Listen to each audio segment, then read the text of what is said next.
ఒకటవ రాజుల గ్రంథము 20వ అధ్యాయము 28వ వచనాన్ని మనం చదువుకుందాం.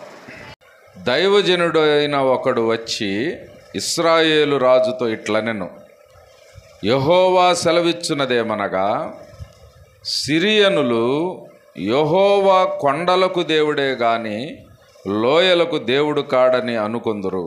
అయితే నేను యెహోవానయ్యున్నానని మీరు తెలుసుకొనున్నట్లు ఈ గొప్ప సమూహమంతయు మీ చేతికి అప్పగించెదను. ఒక సందర్భాన్ని ఈ సందర్భంలో మీకు చదివించాను నేను. ఈ సన్నివేశం ఏంటంటే, నేను దీని వెనక్కి వెళ్తే టైం సరిపోదు కాబట్టి అంతవరకే నేను కుదిని చెప్తాను. ఇశ్రాయేలు రాజు పేరు ఆహాబు రాజు. 2 రాజ్యాలు అయిపోయినాయి. ఇశ్రాయేలు రాజుకి ఆహాబు రాజుగా ఉన్నాడు. ఇశ్రాయేలు రాజ్యానికి పైన సిరియా దేశం ఉన్నది. సిరియా దేశానికి రాజు బెన్హదదు అనేటువంటి వ్యక్తి పరిపాలిస్తూ ఉన్నాడు.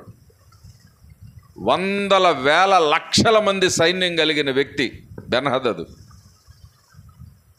దావీదు కాలం నుంచి అత్యధికమైనటువంటి బలముతో ప్రజ్వలిల్లినటువంటి దేశంగా ఇశ్రాయేలు దేశం. దావీదు తర్వాత సౌలు తర్వాత దావీదు తర్వాత సొలొమోను, అక్కడ నుండి పతనం అయిపోతూ వస్తూ ఉంది ఈ దేశం.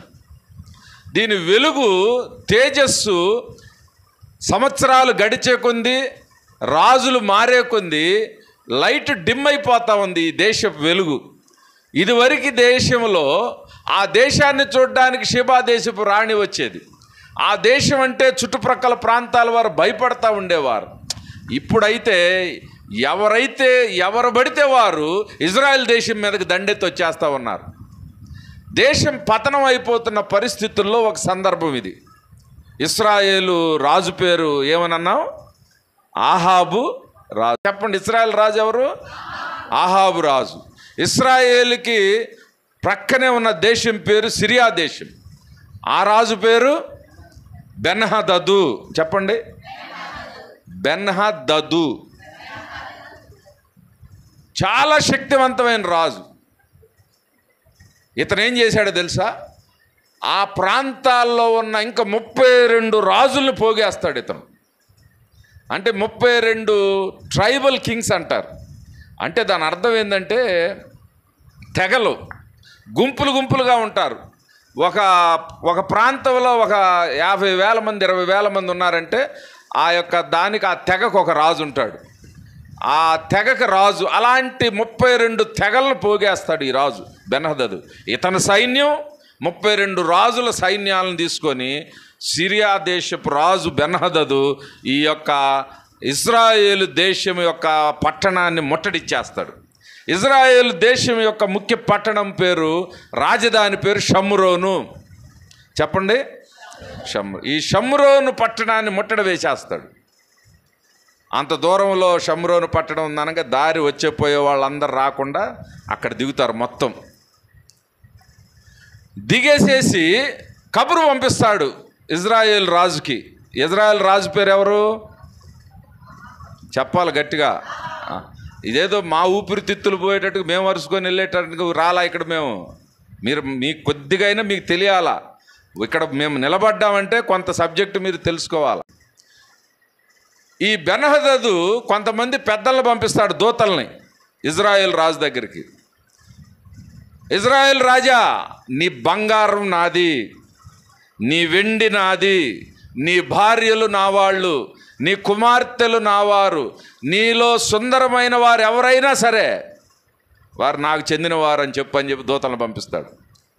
ఇజ్రాయేలీలు దేవుని యొక్క నిబంధన ప్రజలు. వీరిని పరిపాలిస్తున్న రాజు ఆహాబు రాజు. ఎలా ఉండాలి ఇతను? పులి ఆకలైనా సరే ఏం తిందంట తెలీదా? మీరేం తింటారు? అది కూడా చెప్పేటట్లేరు మీరు. అసలు మాకేం తెలియదండి అమాయకులు అన్నట్టుగా. పులికి ఆకలైనా సరే, కడుపు ఎండిపోతున్నా సరే గడ్డిని, చెప్పండి, గడ్డిని తిందు. నిబంధన ప్రజల యొక్క రాజు ఎలా ఉండాలో తెలుసా? నా దేవుని నిబంధన చేయబడిన ప్రజల యొక్క రాజుని అన్నట్లు ఉండకుండా ఆ దూతలు వచ్చి చెప్తే, సమాధానం చెబితే ఇతను ఏం చెప్తాడంటే, నా ఏలినవాడా, 20వ అధ్యాయం చూడండి, 4వ వచనం. అందుకు ఇశ్రాయేలు రాజు, నా ఏలినవాడవైన రాజా. చాలు, అసలు ఆ సంబోధనే నాకు చాలా అసహ్యాన్ని పుట్టించింది. చచ్చిపోయాం. కొంతమంది వీరులు ఏం చేస్తారు తెలుసా? ఎలా పడితే అలా చనిపోకూడదని కత్తిని వాళ్లే పెట్టుకొని ఎదురు చంపుకుంటారు అవసరమైతే. లేకపోతే పనివాడి చేత అయినా సరే, పనివాడినైనా, అయ్యా నేను ఇలా చనిపోతే బాగుండదు, నువ్వు నన్ను పొడి చేసి అంటారు రాజులు. వీరులు మరణం అలా చెందుతారు. రోషం కలిగి ఉంటారు, పౌరుషం కలిగి ఉంటారు. ఈ ఇశ్రాయేలు రాజు అన్యరాజైన బెన్హదదుతో మాట్లాడే మాట ఏంటంటే, నా ఏలినవాడా అని సాష్టాంగ నమస్కారం చేశాడు. అయిపోయింది. ఫస్ట్ స్టెప్లోనే వికెట్ మొత్తం డౌన్ అయిపోయింది. నా ఏలినవాడా, నా ఏలినవాడవైన రాజా, నీవిచ్చిన సెలవు ప్రకారము నేనును నాకు కలిగిన సమస్తమును నీ వశమును ఉన్నవి. చాలు. ఇతను చెప్తున్నాడు, రాజు దేవునితో మాట్లాడతావు, నా ఏలినవాడవైన దేవా రాజా అని. అన్య రాజుతో చెబుతూ, నా ఏలినవాడవైన రాజా, నువ్వన్నావు బంగారం వెండని. బంగారం వెండే కాదు, నేను నా సమస్తం మొత్తం నీయే పో అని చెప్పేసేసాడు. పేనుకు పెత్తనం ఇస్తే ఏం చేస్తుందంటే గుండంతా గొరిగేస్తుందంట. పెత్తనం ఇవ్వకూడదు. ఇలాగ తను సాష్టాంగ పడేటప్పటికి బెన్హదదు మళ్ళా దూతలను వెనక్కి పంపిస్తాడు. ఏమని చెప్తాడంటే, నీ వెండి, నీ బంగారము, నీ భార్యలు సమస్తము నాయే కాబట్టి నా వారు వచ్చి నీ యొక్క రాజ్య కోటలో జొరబడి మొత్తం చూసి వారికి ఏది ఇష్టమో అది సోదాలు చేసి తీసుకొచ్చేస్తారని చెప్తాడు. చూసారా? కొద్దిగా సాష్టాంగ పడేటప్పటికి నా పనివారు, నా దూతలు వచ్చి నీ కోటలో జొరబడి ప్రతి గదిలో వెతికి శ్రేష్టమైనవి, అసలు నీకు నచ్చినవి మొత్తం తెచ్చేస్తారన్నాడు. అంటే ఇజ్రాయేలు రాజుకి రాజా కోటలో ఉన్న వారికి నచ్చినవి మొత్తం దోచుకొని మేము వచ్చేస్తాం, నువ్వు చూస్తా ఊరుకోవటమే అని అంటాడు. అప్పుడు ఏదో కాస్త చలనం వచ్చినట్టుంటుంది ఆహాబు రాజుకి. వెంటనే ఆ దేశానికి సంబంధించిన పెద్దలందరినీ పిలిపిస్తాడు. పిలిపించి మాట్లాడతాడు. ఇలాగా వారు చెప్పారు, మొదటిసారి వస్తే నా సమస్తం నీదే అని చెప్పేశాను, అంతటితో ఆగకుండా మరలా దూతలను పంపించి మేము జ్వరబడి లోపలికి వచ్చి మొత్తాన్ని తీసుకొని వెళ్ళిపోతామని అంటున్నారని అంటే పెద్దలు అంటారు, రాజా అలాగా నువ్వు ఒప్పుకోవద్దు అని చెప్తారు. రాజు మరలా అదే కబురు పంపిస్తాడు. మొదటి దానికి ఓకే, రెండో దానికి నేను ఇష్టపడలేదని దూతల కబురు పంపిస్తాడు. ఈ బెన్హదదుకి ఎక్కడ లేని కోపం వచ్చేస్తాయి. కోపం వచ్చి ఆ బయట ఆ షమ్రోను అనే రాజధాని పట్టణం దగ్గరే ముట్టడేసి పెడతాడు. అప్పుడు ఒక ప్రవక్త బయలుదేరి 13వ వచనం, ప్రవక్త అయిన ఒకడు ఆహాబు నొద్దకు వచ్చి అతనితో ఇట్లా, నేను యెహోవా సెలవిచ్చున్నది ఏమనగా, ఈ గొప్ప దండంతయు నీవు చూచితివే, నేను యెహోవానని నీవు గ్రహించున్నట్లు నేడు దానిని నీ చేతికి అప్పగించెదను. దేవునికి స్తోత్రం కలుగును గాక. గట్టిగా చెబుదాం. ఆ గొప్ప దండంతటిని చూసావు కదా, దైవజనుడు లేచి దేవుని తరపున ఒక వాక్కుని తీసుకొని వస్తాడు. ఇంత గొప్ప దండంతటిని నువ్వు చూస్తున్నావు కదా, నేను యెహోవానని నీవు తెలుసుకుంటావు. నీవు తెలుసుకోవాలి కాబట్టి ఆ దండంతటిని నీకు నేను అర్పించేస్తాను. ఆ దండంతయు నీవు చూచితివే, నేను యెహోవానని నీవు గ్రహించున్నట్లు. ఆహాబు రాజుతో అంటున్నాడు, నీవు గ్రహించున్నట్లు. నీవు నేల మట్టుకు వాడికి వంగిపోయావు, ఒక అన్యరాజుకి. నా ప్రజలు నిబంధన ప్రజలను చక్కగా పరిపాలించమంటే నీవన్నీ కోతివేషాలు వేస్తా ఉన్నావు. నీ భార్యతో కలిసి జెజబెలుతో కలిసి ప్రవక్తలను చంపేస్తా ఉన్నావు, నాబాతును చంపేస్తా ఉన్నావు. అసలు నీ బ్రతుకంత భయంకరంగా ఉంది. ఇంకొకసారి అవకాశం ఇస్తా ఉన్నా, ఆహాబు నేను యెహోవానని నీవు తెలుసుకునేటట్లు. ఎవరు? బెన్హదదు తెలుసుకునేటట్టు కాదు, శత్రువులు తెలుసుకునేటట్టు కాదు, సిరియా రాజుకు తెలిసేటట్టు నేను చేయట్లా. నీవు తెలుసుకుంటావు నేను యెహోవానని. దేవుడు ఎంత పౌరుషంగా తన బిడ్డల పట్ల, తన బిడ్డల గురించి తరపున మాట్లాడుతూ ఉన్నాడు. వెంటనే యుద్ధానికి ఒక ప్రణాళిక వేసేస్తారు. ఈ ఆహాబు రాజు అవతల రాజుకేమో ఏమి ప్రశ్న లేకుండా సరెండర్ అయిపోయాడు బెన్హదదుకి. ప్రవక్త వచ్చేటప్పటికి దేవుడు మాకు అనుమతిస్తాడా, ఎవరి ద్వారా ఇస్తాడు, ఎలా ఇస్తాడు, 100 ప్రశ్నలు వేసుకుంటూ వస్తుంటాడు ఇతను. అయినా సరే ఆ దేవుని ప్రవక్త చెప్తాడు, యవనస్తులు నీ దేశంలో అధిపతుల్లో ఉండి యవనస్తులు ముందుకొచ్చి ఈ విజయాన్ని నడిపిస్తారు నీకు. ఆ యొక్క 32 రాజుల యొక్క సైన్యాలని, ఆ దండులాగా ఉన్న చూస్తే చుక్కలుగా కనబడుతున్నటువంటి ఆ సర్వ సమాజాన్ని, ఆ సిరియా రాజుని తరుముకుంటూ వీళ్ళు వెళ్తారు. మరి యుద్ధం ఎవరు మొదలు పెట్టాలా అని అడుగుతాడు. అన్ని ప్రశ్నలే. అవతల వాడు అడిగితే ఏం చెప్పలా, దేవుడు ఒక విడుదలను ప్రకటిస్తే 100 రకాల ప్రశ్నలు వేశారు. దేవుడు చెప్తాడు నీవే యుద్ధం మొదలు పెట్టేసే అంటాడు. వెళ్తాడు, యుద్ధం చేస్తాడు. 6 రోజులు 7 రోజులు వీరు గుడారాలు వేసుకొని ముట్టడి చేస్తే ఇజ్రాయేలీలు రారులే అనుకొని వీరు తాగి మత్తులైపోయి ఉంటారనమాట. అప్పుడు యవనస్తులు ఆ యొక్క షమ్రోన్లో నుంచి బయటకు వచ్చి దొరికినట్టుగా చంపుకుంటూ వెళ్ళిపోతారు. మొదటి విజయం అక్కడ లభిస్తుంది వీళ్ళకి. మొదటి ప్రవక్త ప్రవచిస్తాడు, నేను వారిని మీ చేతికి అప్పచెప్తాను, నేనే దేవుడునని మీరు తెలుసుకుంటారు. విజయం వచ్చిన తర్వాత మరలా అదే ప్రవక్త వస్తాడు, రాజా జాగ్రత్త, మరలా 1 సంవత్సరం గడిచేటప్పటికి ఇతను పుంజుకొని నీ దగ్గరికి వస్తాడు, నువ్వు సిద్ధంగా ఉండానంటాడు. ఆ రెండోసారి వచ్చిన సందర్భాన్ని మనం చదివాం. ఇప్పుడు దాకా చెప్పింది నేను ఉపోద్ఘాతం మీకు ఈ కథలోకి తేవడానికి తీసుకొచ్చి ఇదంతా. ఇంకా నేను ముందు నుంచి చాలా తీసుకురావాలా. మీ స్పందన చూసి ఇంతటితో చాలు అనుకొని నేను ఇక్కడితోటే ముగిస్తా ఉన్నా. ఒక చిన్న సందర్భం, ఒక కాలాన్ని గురించి నేను చెప్తా ఉన్నా. ఇజ్రాయేలు రాజు ఆహాబు, సిరియా రాజు బెన్హదదు మధ్య మొదటి యుద్ధం ముగిసిపోయింది. సంవత్సరం గడిచిద్ది. సంవత్సరం గడిచిన తర్వాత మరలా పేజీ తిప్పి మరలా మన దగ్గరికి వచ్చేద్దాం. గడిచిన తర్వాత ఆ సిరియా రాజు తన సేవకులు అతనికి సలహాలు ఇస్తారు. ఏమని సలహా ఇస్తారంటే, రాజా మనం ఎవరి మీద యుద్ధం చేస్తున్నామో ఆ ప్రజల యొక్క దేవుడు కొండలకి దేవుడు, వాళ్ళ దేవుడు పలానా దేవుడు. అయితే మనం ఈసారి స్ట్రాటజీ మార్చేద్దాం రాజా, కొండలలో యుద్ధం చేయొద్దు, లోయలలో యుద్ధం చేద్దాం అని చెప్పి సలహాలు ఇస్తారు.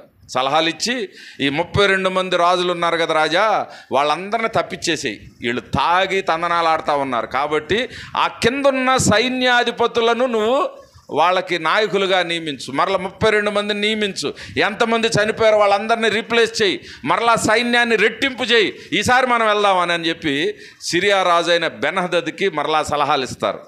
సలహాలు ఇచ్చినప్పుడు మరలా ఈ ఆహాబు రాజు వణికిపోతా తన యొక్క కోటలో నివసించినప్పుడు మరలా 28వ వచనం మనం చదువుకున్నది. అప్పుడు లేకపోతే 26 చదవం. కాబట్టి మరు సంవత్సరము బెన్హదదు సిరియనులను సమకూర్చి లెక్క చూచి బయలుదేరిపోయి ఇశ్రాయేలు వారితో యుద్ధము చేయుటకై అపెక్కునకు వచ్చెను. ఫస్ట్ సారి ఎక్కడ చేశారు యుద్ధం? ఫస్ట్ సారి ఎక్కడ చేశారు చూడండి, అక్కడే పైన 17వ వచనం చూడండి.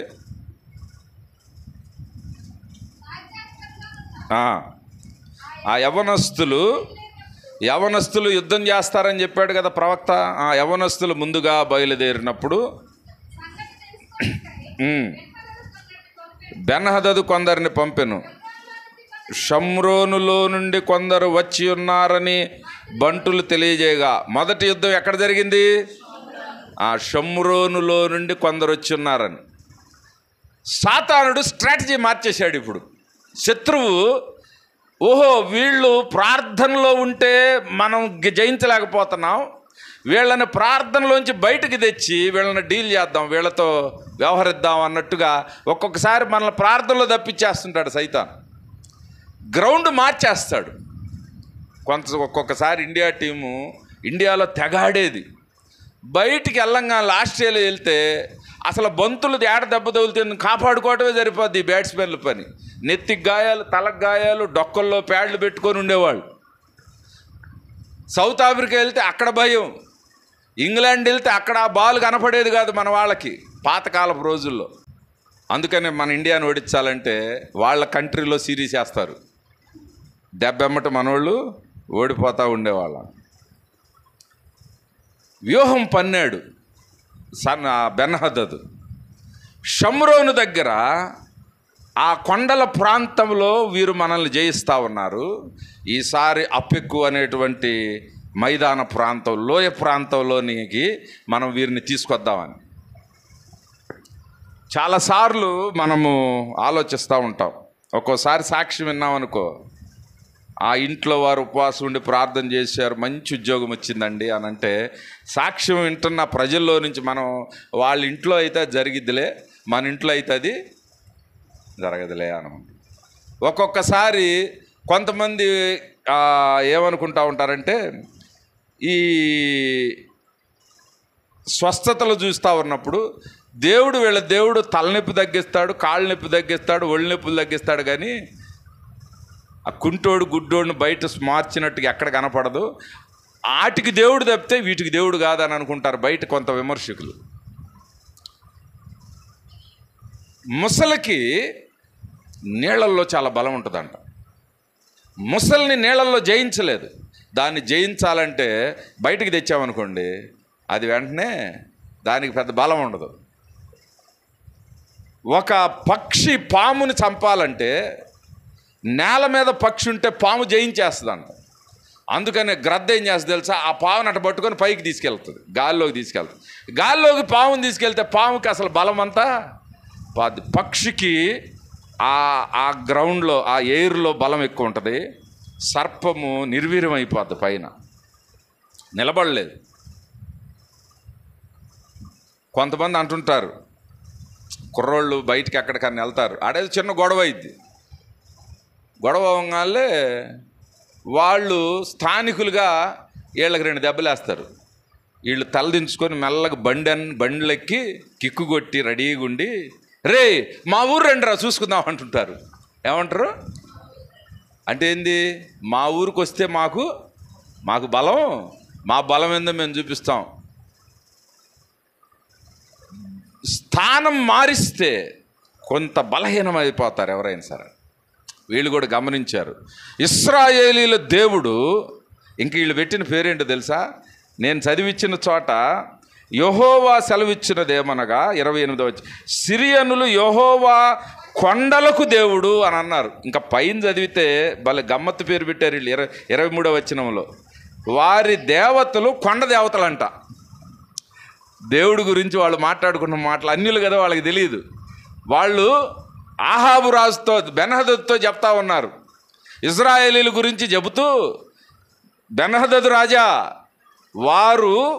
వారి దేవతలు కొండ దేవతలు, వారు కొండల్లో వారు బలంగా ఉంటారు, వాళ్ళు దేవతలు కొండ దేవతలు అని చెప్తుంటారు. కింద దైవజనుడు కాబట్టి కాస్త స్పష్టంగా చెప్పాడు. యెహోవా సెలవిచ్చినదేమనగా, యెహోవా కొండలకు దేవుడే కానీ లోయలకు దేవుడు కాదని వారు అనుకొనుచున్నారు. వాళ్ళు అన్న మాటలో కూడా తప్పేమి లేదు. మోషే ఆ యొక్క నోవాహు పర్వతాన్ని దించేటప్పుడు దేవుడు దాన్ని ఎక్కడ దించాడు తెలుసా, అరారాతు కొండ మీద దించాడు. అసలంతా బైబిల్ అంతా కొండలే, బలమంతా కూడా కొండల దగ్గరే ఉంది మంది. సీనాయి పర్వతం మీదకి వెళ్ళి, లేకపోతే దేవుడు దర్శించింది మోషేని హోరేబు పర్వతం దగ్గర, ఆ అగ్ని ఆ యొక్క మండుచున్న పొద దేవుడు దర్శనం అక్కడ జరిగింది. మన యొక్క ఆజ్ఞలు కొండ మీద తీసుకొచ్చాం. కొండల మీదే మనకి దేవుడు మాట్లాడాడు. ఏదైనా మాట్లాడాలంటే మోషే నువ్వు కొండెక్కిరా అంటాడు. చూద్దాం, 1-2 రెఫరెన్సులు చూసి ముందుకెళ్దాం. నిర్గమకాండం 15:17. నిర్గమకాండము 15:17. నీ స్వాస్థ్యమైన కొండ మీద నా ప్రభువా నీవు నివసించుటకు నిర్మించుకొనిన చోటును ఏమంటున్నాడు తెలుసా? అక్కడ నీ స్వాస్థ్యమైన కొండ. దేవుడు ఆ కొండని స్వాస్థ్యంగా చేసుకొని ఆ బిడ్డలతో మాట్లాడేటప్పుడు పైకి రండి అని అంటా ఉన్నాడు. నిర్గమకాండం 17:9 కూడా చూడండి.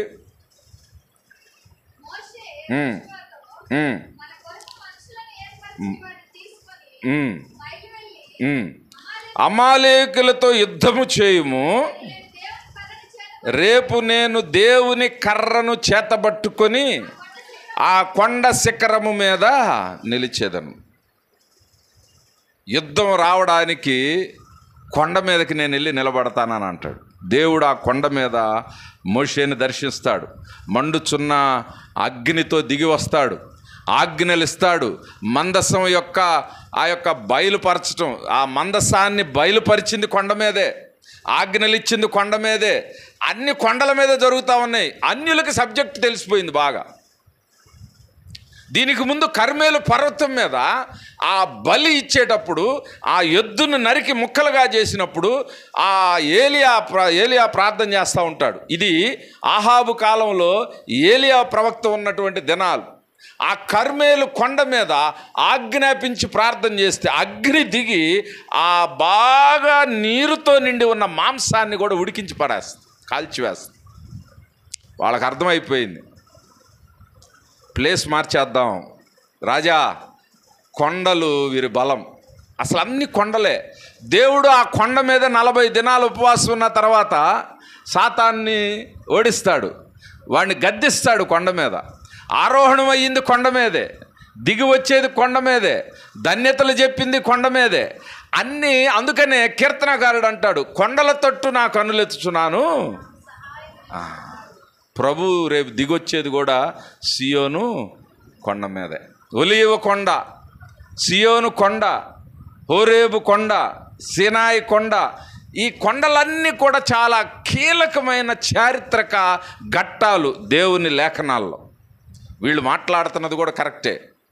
రాజా బెన్హదదు వీరిని ఓడించాలి అని అంటే కొండల దేవుడు వారి దేవుడు. కొండలొద్దు, ఈసారి లోయల్లో వీరికి యుద్ధాన్ని అపెక్కు అనే ప్రాంతానికి వీరిని తీసుకొని వద్దాం.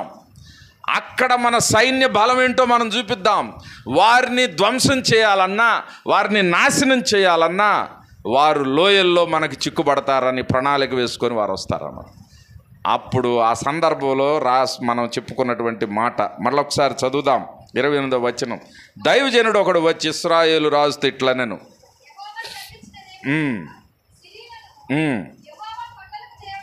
యెహోవా కొండలకు దేవుడే గాని లోయలకు దేవుడు కాడని అనుకొందురు. అయితే నేను యెహోవానయ్యున్నానని మీరు తెలుసుకొనున్నట్లు ఈ గొప్ప సమూహం అంతయు నీ చేతికి అప్పగించి. దేవునికి స్తోత్రం చెబుదాం అందరం కలిసి. నేను యెహోవానని తెలుసుకునేటట్లు నేనేంటో తెలియజేస్తాను. నేను వారు అనుకుంటున్నారు కొండలకు మాత్రమే దేవుడునని. వారు అనుకుంటున్నారు ఈ సమస్యలే దేవుడు తీర్చగలడని. వారు అనుకుంటున్నారు ఈ ప్రాంతం వరకే నా బలం ఉందని. వారు అనుకుంటున్నారు ఇంతవరకే నేను చేయగలనని. నేను ఎంతవరకు చేయగలను, నేనేమిటో నేను చూపిస్తాను. ఆహాబు నువ్వు ధైర్యంగా ఉండు, వారిని నేను అప్పచెప్తాను. చాలాసార్లు మనం విశ్వాస జీవిత యాత్రలో మనం కూడా దీన్ని అప్లై చేసుకుందాం. ఆ ఇంట్లోనే అద్భుతం జరిగిద్ది, మన ఇంట్లో జరగదులే అని అనుకుంటుంటాం. ఇలాంటి కార్యాలు అయితే దేవుడు చేయగలడు, కానీ అబ్బా ఈ కార్యాలు ఎలా జరుగుతాయి ఈ కాలంలో అని అనుకుంటూ ఉంటాం. ఇంకా మీరు ఎన్నైనా అనుకోవచ్చు, ఆ యొక్క మార్తమ్మ మరియమ్మలు కూడా అనుకుంటా ఉన్నారు యేసు ప్రభు దగ్గరికి వచ్చి, అయ్యా 4 దినాలు అయిపోయి కుళ్ళిపోయింది, నువ్వు ఎక్కడుంటే బాగుండేది, కానీ ఇప్పుడు కాదయ్యా, ఇప్పుడు కార్యం జరగటానికి వీల్లేదు.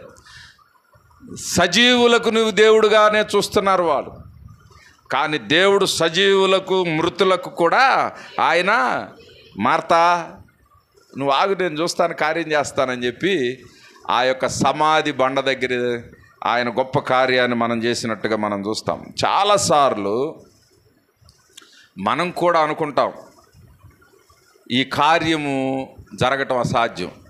ఆహాబు రాజు భయపడిపోతూ ఉంటాడు, మొత్తం ముట్టడి వేసేస్తారంట వాళ్ళు, చుట్టూ కొన్ని లక్షల మంది. కావాలంటే చూడండి అక్కడ వారు 30వ వచనంలో, 30వ వచనం ముందు 29 చివరి వచనం, 29 చివరిలో, ఇశ్రాయేలు వారు ఒక దినమందే సిరియనుల కాల్బలము 1,00,000 మందిని చంపేశారు. సిరియనుల్ని ఎంతమందిని చంపారు ఇశ్రాయేలీలు?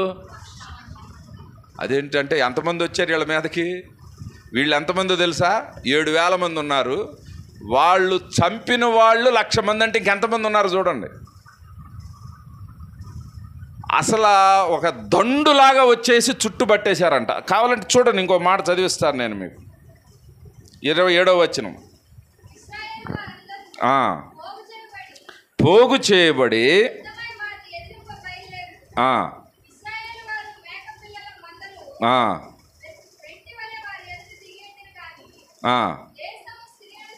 సిరియనుల చేత కప్పబడి ఉండెను. వీరంట మేక పిల్లలు 2 మందలు ఉంటాయి. మేక పిల్లలు దగ్గరగా ఉండి కొద్దిగా నడుస్తూ ఉంటాయి అంట. నేను ఒకసారి చదివాను దాన్ని. గొర్రెలు కొద్దిగా వెడంగా ఉంటాయి అంట, కానీ మేకలు దగ్గరగా ఉంటాయి అంట. మరి నాకు అది తెలియదు, అంతేనా? ఒక 2 గుంపులు మేక పిల్లల్లాగా ఉండారంట ఇశ్రాయేలీలు. దండు, సిరియన్ల దండు మొత్తం కప్పేసిందంట. వీళ్ళు కనపట్ల. పైనుంచి కనుక విమానంలో చూస్తే డ్రోన్స్ కనపడతాయి. ఈ మధ్య వీడియోలు బాగా చూస్తున్నారు. మన ఊరు చూడాలంటే పైన డ్రోన్ పెడితే అన్ని ఎక్కడెక్కడ దారులు ఉండే ఎవరు ఇళ్ళు తెలిసిపోతుంది. అలా చూస్తే అసలు వీళ్ళు కనపట్లేదంట, మొత్తం కప్పేశారంట వీళ్ళు. ఈ ఉపవాస దినాల్లో మన సమస్యలు కూడా అలాగే కప్పబడి ఉంటాయి. 2 మేకపిల్ల గుంపుల్లాగా మనం ఉండొచ్చు. 32 రాజుల యొక్క సైన్యము, సిరియా రాజైన బెన్హదదు యొక్క సైన్యము, బలమైన సైన్యము మన చుట్టూ ఉండవచ్చు. కానీ దేవుడు వాక్కునిస్తూ ఉన్నాడు వారికి, ఇశ్రాయేలు యొక్క రాజుకి. ఏమని చెప్తున్నాడంటే, వారు స్థలాన్ని మార్చారు. నేను కొంతవరకే చేయగలను వారు అనుకుంటున్నారు. నేను కొండల మీద మాత్రమే విజయాన్ని ఇస్తానని వారు అనుకుంటున్నారు. నేను ఒకవేళ రోగాలు మాత్రమే బాగు చేస్తానని వారు అనుకుంటున్నారేమో. లేకపోతే నేను బాగా మత్తులోకి వెళ్ళిపోయిన పిల్లలు, ఇంకా వాళ్ళు బాగవరు. బాగున్న వాళ్ళని దేవుడు బాగు చేస్తాడు, కానీ మొత్తం పతనం అయిపోయిన వాళ్ళని బాగు చేస్తాడని అనుకోవట్లేదని అనుకుంటున్నారేమో. లేదు, ఇన్ని 10 సంవత్సరాలు అయింది, ఇక నా జీవితంలో కార్యం జరగదు, మొదట్లో అయితే జరగటానికి అవకాశం ఉంది అని మనం అనుకుంటున్నామేమో. ఇంకా అయిపోయింది, కుటుంబం బద్దలైపోయింది. బాగున్నప్పుడన్నా ఇద్దరం ఒక చోట ఉన్నప్పుడు, ఒక ఇంట్లో ఉన్నప్పుడు తిట్టుకుంటానో పట్టుకుంటానో, అప్పుడు అయ్యగారు వచ్చి అమ్మగారు వచ్చి సరి చేస్తే బాగుండేది. అసలు ఇడిపోయాం కదా, ఇప్పుడు కార్యం జరిగిద్దా? కొన్నిటికే పరిమితం చేస్తూ ఉన్నామేమో ఒక్కొక్కసారి మనం. వారు అనుకుంటున్నారు కొండలకు మాత్రమే దేవుడు, లోయలకు దేవుడు కాదు. కొన్నిటికే దేవుడు ఇతను, చిన్న సమస్యలకే దేవుడు ఈ దేవుడు, చిన్న వాటినే చేయగలిగే దేవుడు.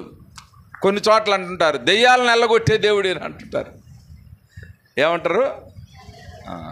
అవి కనపడే కాదు, చేసే కాదు.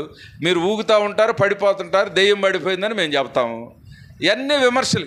వీళ్ళకే సర్రా పాము కాటేసింది, లేకపోతే పాము మీ మీదకి ఎత్తాను, కనిపించుకొని చూద్దాం, మీ దేవుడు వీటిని కాపాడతాడా అని అంటే భయపడిపోయే పరిస్థితులు. కానీ దేవుడు ఈ 6వ దిన ఉపవాస దినాల్లో మనకి ఒక వెలుగు ప్రత్యక్షతనిస్తూ ఉన్నాడు. నేను కొండలకు మాత్రమే దేవుడను కాను. నేను కొండల్లో విజయాన్ని ఇచ్చిన వాడిని, కరెక్టే. మీరు కూడా కొండల వైపు చూశారు, నా వైపు చూశారు. మీరు కొండెక్కితే నేను విజయాన్ని ఇచ్చాను. మిమ్మల్ని కలుసుకుంది నేను కొండ మీదే, నా నివాసం కొండ మీదే, నేను దిగువచ్చేది కొండ మీదే, నేను ప్రసంగం చేసేది కూడా కొండ మీదే కావచ్చు. కానీ మీ పరిస్థితులు, సాతానుడు మీ గ్రౌండ్ను మార్చేశాడు. ఇప్పుడు మిమ్మల్ని వేరే చోటకి తీసుకెళ్ళాడు. ముసలి మనతో పోరాడాలంటే నీళ్ళల్లోకి లాక్కెళ్ళిద్దంట. అది ముందు బయట పట్టుకున్నా అది ఇట్లాకెళ్ళిపోద్ది అంట నీళ్ళల్లోకి. ఒకవేళ లోయ అనుభవాల్లోనికి మనల్ని దేవుడు తీసుకుని వెళ్ళాడేమో, సాతానుడు లోయ అనుభవాల్లోనికి తీసుకుని వెళ్ళాడేమో, దేవుడు చెప్తా ఉన్నాడు ఆ అనుభవంలో కూడా నేను దేవుడినే. దేవునికి స్తోత్రం కలుగును గాక. నేను కొండలకే దేవుడిని కాదు, నేను లోయలకు కూడా దేవుడునని, నేను యెహోవానని తెలుసుకునేటట్లుగా నేను చేస్తాను. ఆహాబు మంచి రాజు కాదు. ఇశ్రాయేలీలు వీరు చేస్తున్నటువంటి రొచ్చు, దేవాలయంలో తీసుకొచ్చి అన్య దేవతలను పెట్టేసి భయంకరంగా లాగా వారు దేవతల్ని డైరెక్ట్గా తీసుకొని వచ్చి దేవాలయంలో పెట్టిన ప్రజలు. అయినా సరే ప్రతి దేవుని సంగమా మిమ్మల్ని ప్రోత్సాహపరచడానికి, మన నీతిని బట్టి దేవుడు దర్శించడం మనల్ని. నీ ఆధ్యాత్మిక స్థితిని బట్టి చూడాలనుకుంటే మన జీవితంలో ఎన్నటికి కూడా మనం క్వాలిఫై కాలేం, పాస్ కాలేం దేవుడి దగ్గర. నీ ఆరోగ్యం ఉంటే ఆ దేవుడు ఆరోగ్యం ఇస్తే ఉపయోగమే ఉంది. నువ్వు బాగా చదువుతున్నావు, దేవుడు మంచి సీట్ ఇస్తే ఉపయోగమే ఉంది. నీ స్థితి, నీ గ్రౌండ్ మారిపోయింది. అయితే దేవుడు చెప్తున్న మాట, నేను లోయలకు కూడా నేను దేవుడనే. దేవునికి స్తోత్రం కలుగును గాక. నేను లోయలకు కూడా దేవుడినే. నేను కొండలలో ఎలాగ విజయాన్ని ఇస్తానో, లోయ అనుభవాల్లో, వ్యాలీస్లో కూడా, లోయల్లో కూడా, మైదానాల్లో కూడా, నేను అపెక్కులో కూడా నేను మీకు విజయాన్ని ఇస్తాను అని చెప్పి దేవుడు మాట్లాడుతూ ఉన్నాడు. చక్కని మాట మాట్లాడుతున్నాడు. వారు ఎంత చక్కని పేరు చెప్పారు, కొండ దేవతలని పెట్టారు దేవుడికి. కొండ దేవతలని. దేవుడు దేవునికి ప్రాంతాలతో నిమిత్తం లేని అధికారం కలిగిన వాడు. దేవుడు స్థాయితో నిమిత్తం లేకుండా కార్యాలు చేయగలిగిన వాడు. కొన్ని మాత్రమే చేసి కొన్ని చేయగలిగే దేవుడు కాదు మన దేవుడు. ఆయన సర్వాధికారి. ఆయనకున్న పేరేంటి? సర్వాధికారి అయిన దేవుడు. ఆయన ఆశ్చర్యకార్యములు చేసే దేవుడు. కొండలలో విజయం ఇవ్వటమే కాదు, ఆయన మైదానాల్లో, లోయల్లో కూడా మనకు విజయాలు ఇచ్చేటువంటి దేవుడు. ఈరోజు నీ సమస్య ఏముంది? అయ్యా అది జరగదులేయా ఇంకా అని అనుకుంటూ ఉంటావు ఒక్కొక్కసారి. అది కాదులే, అయిపోయిందిలే, అది డాక్టర్ గారు రోజులు చెప్పేశాడయ్యా అని అనుకుంటా ఒక్కొక్కసారి. ఇంకేముందిలే అయ్యా, రిజల్ట్స్ కూడా వచ్చేసినాయి, ఇంకేం కార్యం జరిగిద్దిలే. మేము అనుకునేవాళ్ళం ప్రార్థన చేస్తే మార్కులు ఏమో దేవుడు పెంచుతాడేమో అనుకోండి. ఇదివరకు చిన్న దినాలు. దేవుడు అంటున్న మాట ఏంటంటే,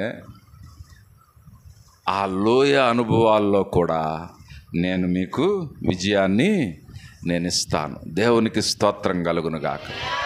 నీవు అసాధ్యం అనుకున్నటువంటి పరిస్థితులుంటే నీ సంతోషమే చూసే దేవుడు కాదు.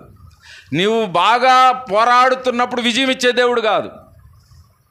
శత్రువు బలంగా ఉన్న సమయాల్లో, నీవు కృంగిపోతున్న సమయాల్లో, నీవు ఓటమికి దగ్గరగా ఉన్న సమయాల్లో, నీవు నిజంగా భక్తిలో కూడా బలహీనంగా ఉన్న సమయాల్లో కూడా నీకు విజయాన్ని ఇచ్చేటువంటి మహా గొప్ప దేవుడు మన దేవుడు. దేవునికి స్తోత్రం కలుగును కాదు. ఎందుకో తెలుసా? మనము నిబంధన ప్రజలము. దేవునికి గట్టిగా స్తోత్రం చెల్లిద్దాం, చప్పట్లు కూడా దేవునికి మహిమ చెల్లిద్దాం. మనం నిబంధన ప్రజలం కాబట్టి ఆయన మనకు విజయాన్ని ఇచ్చేటువంటి దేవుడు. దేవునికి స్తోత్రం కలుగును గాక. 32 మంది రాజులు, బెన్హదదు సైన్యం వచ్చినప్పుడు ఇశ్రాయేలీలు ఒక్క దినమందే 1,00,000 మందిని వారు హతము చేశారంట. బెన్హదదు రాజు పారిపోయి గుహల్లోకి వెళ్ళి దాక్కుంటాడు. పారిపోయి గుహల్లోకి వెళ్ళి దాక్కుంటూ ఇంకొక 26,000 మంది దగ్గరగా ఆ ఎపెక్కు పట్టణంలోకి వెళ్ళిపోతారు. బయట ఉండే వాళ్ళంతా గుడారాలు వేసుకొని ఉంటారు. వీళ్ళంతా సైన్యం బయట పట్టణంలోకి దాంకొని వెళ్ళిపోతే ఈ 1,00,000 మందిని చంపిన తర్వాత ఈ ఇశ్రాయేలీల యొక్క ఆ సైన్యం, ఆ కొద్ది మంది సైన్యం 2 మేకల గుంపు లాంటి సైన్యం మీదబడి వాళ్ళను కూడా చంపివేస్తుంది. అప్పుడు సంధి ఏర్పాటు చేసుకోవడానికి ఆహాబు రాజుకి దగ్గరికి బెన్హదదు వస్తాడు. సరే, అది చివరి భాగం. నేను ఒక చిన్న మాటనే చెప్తా ఉన్నా. ఈసారి నీకున్న సమస్య కొండ ప్రాంతంలో నీ బలములో ఉన్న సమస్య కాకపోవచ్చు, నీవు బలహీనంగా ఉన్నటువంటి సమస్య అవ్వచ్చు. అంటే నేను దాన్ని ఎలా చెప్పాలనంటే, నీకు మంచిగా నీ స్థానికత్వంలో నీకు బలం ఉంటుంది, నువ్వు స్థానికత్వంలో లేనట్టుగా నీ సమస్య ఉండొచ్చు.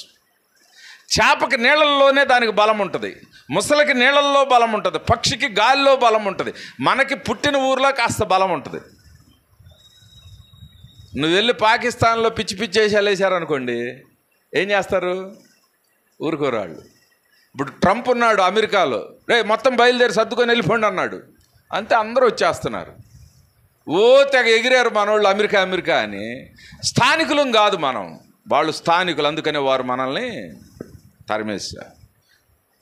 అలాగా నీవు నీ బలము లేనటువంటి బలహీనమైనటువంటి పరిస్థితుల్లో సైన్యము నిన్ను చుట్టుండొచ్చు, శత్రువు మనల్ని చుట్టుండొచ్చు, నీకు మందులకి డబ్బులు లేకపోవచ్చు ఇప్పుడు, కానీ ఆ సమయంలో ఆయన లోయలో దేవుడుగా మనకి ఉంటాడు. కాస్త మందేసుకుంటే తెప్పరిల్లుతానండి, అది కూడా లేదండి. ఇప్పుడు కొండలకి దేవుడు కాదు కానీ ఆయన లోయలకు కూడా దేవుడు. ఆరోగ్యం బాగుందండి, నేను బాగా చేశానండి, ఇప్పుడు ఆరోగ్యం బాగలేదండి అంటే, బాగలేని సమయాల్లో ఆయన మనకి దేవుడు.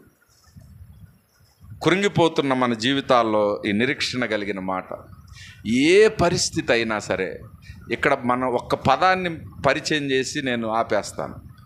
నీవు దేవుణ్ణి పరిమితి చేయాలి, లిమిటింగ్ గాడ్. నీవు ఎప్పుడైతే ఇంతవరకే చేయగలడు, ఇదే చేయగలడు, అమ్మో అదే అది చేయలేడు అని అనుకుంటావో, రోషం కలిగి దేవుడు ఆహాబు దగ్గరికి ప్రవక్తను పంపిస్తాడు. నేను కొండలకి దేవుడిని కాదు, నేను లోయలకు కూడా దేవుడినే. నీ ప్రతి పరిస్థితికి ఆయన దేవుడు, ఆయన విజయాన్ని ఇస్తాడు. 1,00,000 మందిని సైతం ఒక్క దినము చంపినట్లుగా మన సమస్యను మనము చంపివేయుదుముగాక, మన యొక్క పరిస్థితులను మనము అధిగమించుదుముగాక, మన శత్రువును మనము కూల్చుదుముగాక, మన లోయలో సైతము యెహోవా పక్షాన మనము విజయము పొందుదుముగాక, మన శత్రువైన బెన్హదదును మనము తరుముదుముగాక. కొండలకు మాత్రమే కాదు ఆయన, లోయలకు కూడా దేవుడు. ప్రార్థన చేసుకుందాం.